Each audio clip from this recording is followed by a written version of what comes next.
Film ini diawali dengan seorang bayi yang tampaknya baru saja lahir dan diberi nama John. Scene kemudian berganti dengan sebuah keluarga yang baru saja tiba di Bandara Utah, Amerika Serikat. Mereka adalah John dan istrinya Emily, serta anak kecilnya yang bernama Lizzie. Setibanya di tempat itu, mereka dijemput oleh adik John yang bernama Josh. Josh pun menyambut keluarga kakaknya itu dengan baik.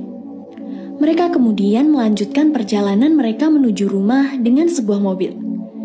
Di tengah perjalanan, Josh menunjukkan sebuah kotak berisi headlamp atau senter kepala yang mereka gunakan sejak dahulu ketika menyusuri gua.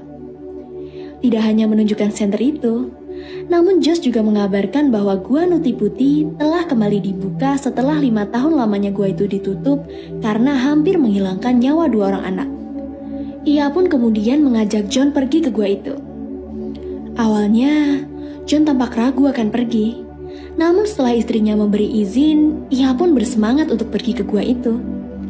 Setelah menempuh beberapa waktu perjalanan, mereka pun akhirnya tiba di lokasi gua itu. John pun berpamitan dengan istri dan anaknya yang akan pulang ke rumah. Di tempat itu, John dan Josh harus menempuh perjalanan kaki di sebuah padang rumput hingga akhirnya mereka mencapai mulut gua dan mulai memasuki gua vertikal itu. Di dalam gua yang gelap itu, mereka mencari sebuah jalur penyusuran gua yang bernama The Bird Canal.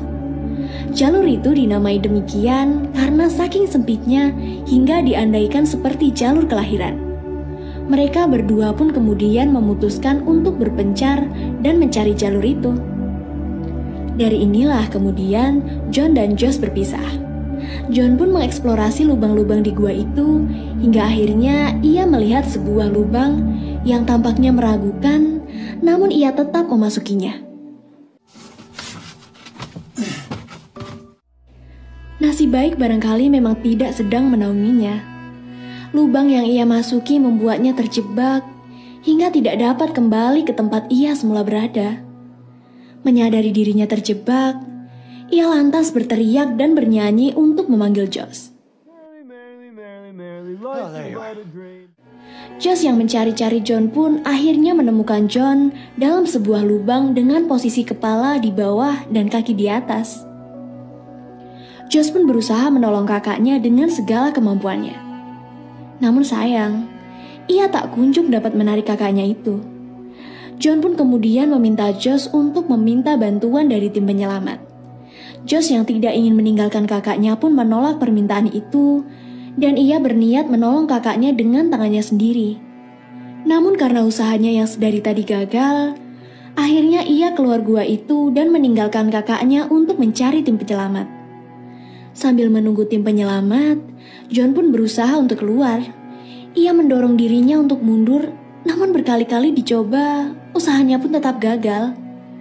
Di tengah usahanya itu, ia kemudian seperti bermimpi dirinya tengah berada di padang rumput. Di hadapannya, ia melihat anak dan istrinya. Namun tiba-tiba hujan mengguyurnya. Anak dan istrinya pun tidak dapat mendengar apa yang ia teriakan. Ia pun kemudian tersadar oleh sebuah air yang mengaliri dirinya. Air itu berasal dari seorang tim penyelamat bernama Susie. Di tempat itu, Susie berusaha menolong John dengan memotong celananya, berharap akan memberikan ruang baginya untuk bergerak. Selain itu, ia juga menanyakan kondisi kesehatan John di tempat itu. Ia khawatir karena posisi John dengan kepala di bawah yang tentu saja membuatnya kurang nyaman. Setelah itu kemudian Susie mengikatkan tali di kaki John dan tim pun berusaha menariknya. Namun usaha itu lagi-lagi gagal. Susie pun kemudian harus meninggalkan John dan ia akan berbicara dengan timnya terkait kondisi John. Tragedi John ini kemudian tersebar luas melalui media. Berdasarkan pemberitaan tersebut, banyak sekali tim yang dikerahkan untuk mengevakuasi John. Setelah keluar dari gua itu, Susie mengabarkan tentang posisi John.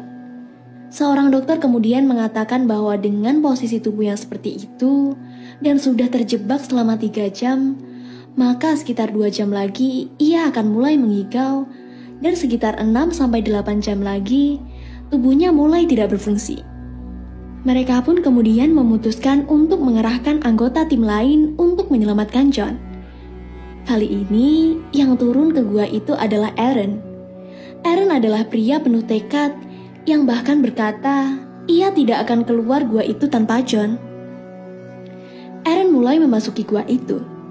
Ia mendapati gua Nuti Putih adalah gua yang indah bagi dirinya. Ia pun mulai mencari keberadaan John, dan setelah bertemu dengan John, Aaron memperkenalkan dirinya dan menanyakan bagaimana keadaan John, kemudian memberinya air minuman berasa lemon. Di luar gua, hari mulai gelap.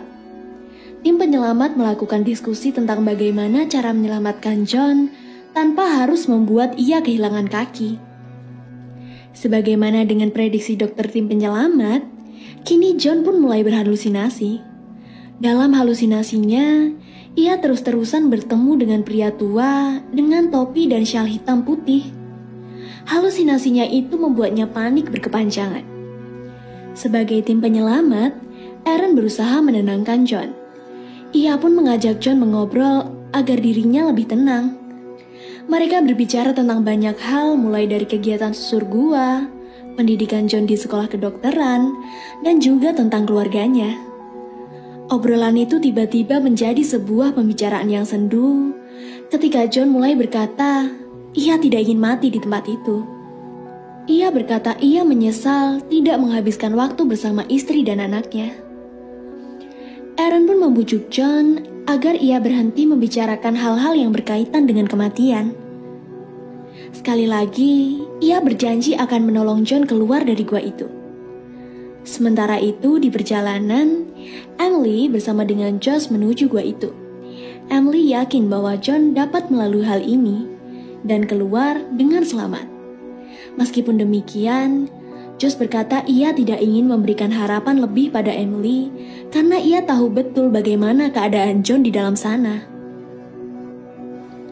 Masih di dalam gua, kini John bercerita pada Aaron tentang pertemuannya dengan Emily hingga mereka menikah. Dalam bayang-bayang John, ia membayangkan hal-hal indah bersama Emily. Namun dalam bayangannya itu, selalu saja muncul seorang pria mengenakan syal hitam putih, meskipun kali ini orang itu masih tampak muda. Setelah menempuh perjalanan beberapa saat, akhirnya Emily dan Josh tiba di gua itu. Emily pun kemudian mengobrol dengan ketua tim penyelamat. Sama seperti Josh, ketua tim penyelamat pun berkata ia tidak dapat menjanjikan banyak hal. Namun ia bilang bahwa ia dapat mengabari John akan kehadirannya di tempat itu. Di dalam gua, John mendapat kabar bahwa Emily ada di tempat itu. John sangat ingin mendengar suara Emily. Ia pun begitu frustasi hingga memukul-mukulkan kepalanya ke dinding gua dan berkata ia membenci gua itu. Aaron pun menenangkannya dan berkata bahwa ia akan segera mendengar suara Emily melalui radio. John kini kembali bercerita dan membayangkan bagaimana ia dan Emily menikah. Dalam bayang-bayangnya itu, lagi-lagi ia bertemu dengan seseorang yang menggunakan syal hitam putih, dan kali ini orang itu berwujud anak kecil. Yeah, I can hear you, sweetheart. I love you. I love you too. Tell Lizzie I love her. Setelah beberapa saat menunggu, akhirnya John dapat mendengar suara Emily. Emily berkata pada John bahwa ia sangat mencintainya, dan John pun berkata sebaliknya. Emily pun mengabarkan pada John bahwa ia sedang hamil. Mendengar hal itu, John senang bukan main. Namun ia justru meminta maaf karena menempatkan Emily pada situasi seperti ini. John kembali frustasi dengan keadaannya. Aaron pun berusaha menenangkan John dan menyanyikan sebuah lagu yang kemudian membuat Susie mendengar hingga menangis. Aaron pun cukup menyerah menghadapi situasi itu.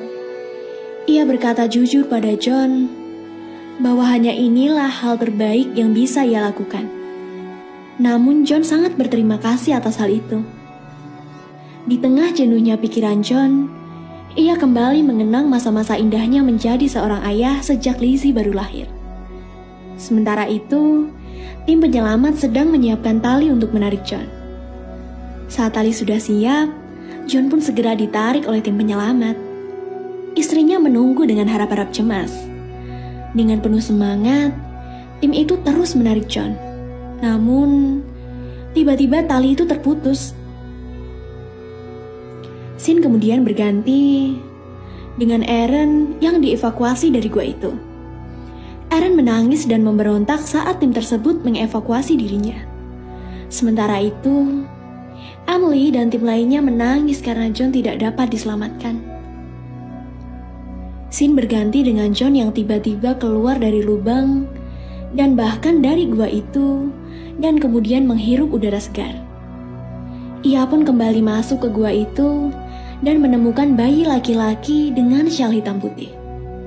Ia kemudian menyadari bahwa pria dengan syal hitam putih yang sedari tadi muncul dalam pikirannya adalah anaknya yang belum lahir. Film ditutup dengan adegan anak John yang lahir dan diberi nama yang sama dengan dirinya, yaitu John. His name is John.